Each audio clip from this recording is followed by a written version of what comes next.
Cosmology नहीं होगा, क्या हो जाएगा? कॉस्मेटिक्स। तो कॉस्मोलॉजी कहिए या फिर आप क्या कहिए? एस्ट्रोनॉमी। एस्ट्रोनॉमी या कॉस्मोलॉजी किसका अध्ययन होता है? अंतरिक्ष का।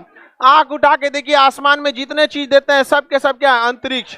तो ब्रह्मांड में दिखने वाले समस्त आकाशीय पिंड क्या कहलाता है? अंतरिक्ष। अंतरिक्ष में आपको सबसे ज्यादा मिलेगा तो तारा मिलेगा।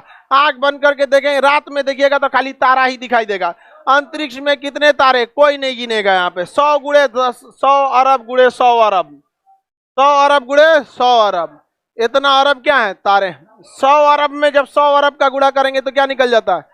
तारे की संख्या निकल जाती है। तो कोई तारा वारा गिन नहीं पाता है। समझ में आ गया कि नहीं आ गया? किसी को कोई दिक्कत है? आगे बढ़े। तारा देखते हैं, सबसे पहले ब्रह्मांड में किसका अध्ययन करना है? तारे का।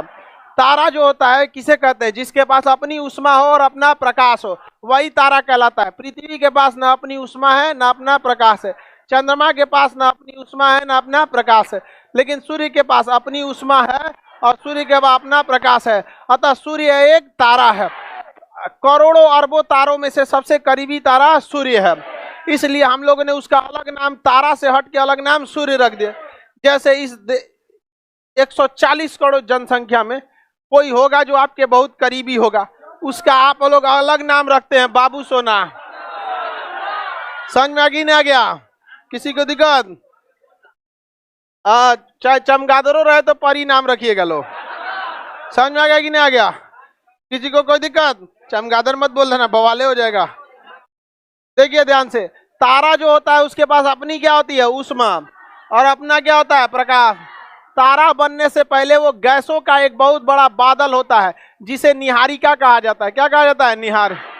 तारा बनने से पहले क्या होता है? निहारिका। क्या होता है? निहारिका।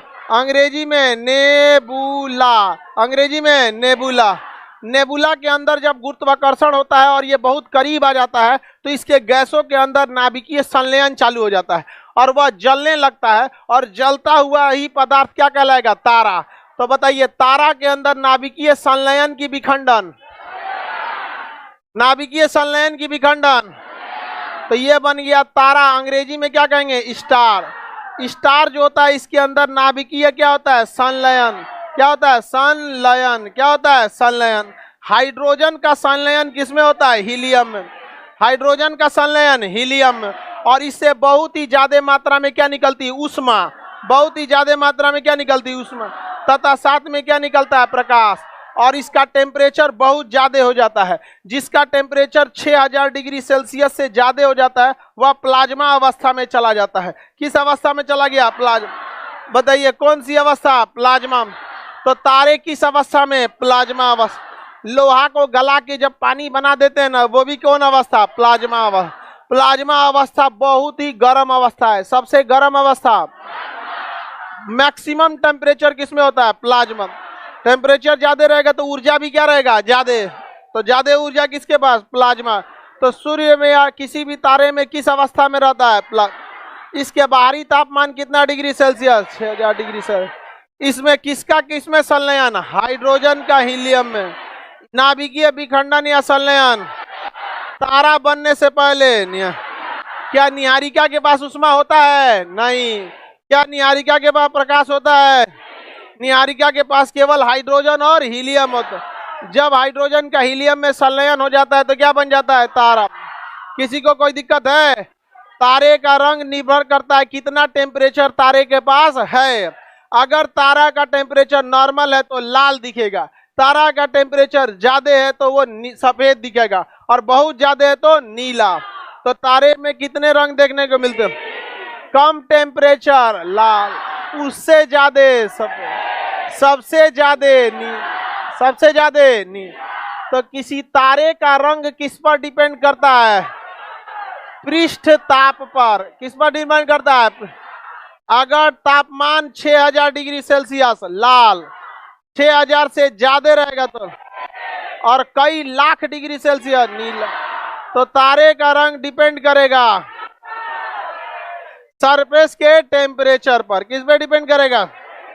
स्टार के पास अपना हीट और अपना क्या होता है? लाइट, अपनी उष्मा और अपना प्रकाश। कोई दिक्कत है?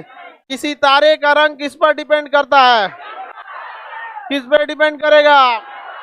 यदि पृष्ठताप बहुत ज्यादा है तो नीला 6000 डिग्री सेल्सियस, 6000 से ज्यादा है 6000, 20,000 सफेद, लाख में। तारे किस अवस्था में? प्लाज्मा। पदार्थ की चौथी अवस्था प्लाज्मा। पांचवी अवस्था बोस आइंस्टीन। बोस आइंस्टीन सबसे ठंडा और प्लाज्मा सबसे गर्म। कम से कम प्लाज्मा होने के लिए 6000। तारे किस अवस्था में? संलयन या विखंडन? हाइड्रोजन का संलयन। किसी को दिक्कत? परमाणु बम में संलयन की विखंडन? विखंडन। हाइड्रोजन बम में संलयन। मानव विखंडन भी कर सकता है, संलयन भी कर सकता है। विखंडन को मानव कंट्रोल भी कर सकता है और कंट्रोल से छोड़ भी सकता है, लेकिन संलयन को मानव केवल कंट्रोल के बाहर ही रख सकता है, कोई कंट्रोल नहीं कर पाता है। चाइना ने 155 सेकेंड तक के लिए क्या किया था? कंट्रोल कर लिया था। अतः उसने उस प्रक्रम को कंट्रोल कर लिया जो संलयन में होता है, अर्थात सूर्य में जो घटना होती है उसे चाइना ने क्या कर लिया था? Control. Bhabha atomic research centre भी इसमें वर्क कर रहा है और लगभग ये अक्टूबर 2024 तक भारत भी संलयन को क्या कर लेगा? कंट्रोल कर लेगा। और आने वाले 30 से 40 साल में जब इसकी टेक्नोलॉजी और अच्छी हो जाएगी तो हम लोगों को कोई टेंशन नहीं है, सूरज मर जाओ, हम लोग अपना सूरज बनाएंगे। समझ में आ गया कि नहीं आ गया? जो कभी पॉसिबल नहीं है। चलिए आगे देखते हैं। अपना सूरज बनाएंगे यहाँ पे। आगे देखें, अपना सूरज बनाएंगे अपन। तो बस हुए चांद सूरज जो ना बाबू सोना करते हैं वही तक ठीक है, अपना सूरज बनाने चलेंगे।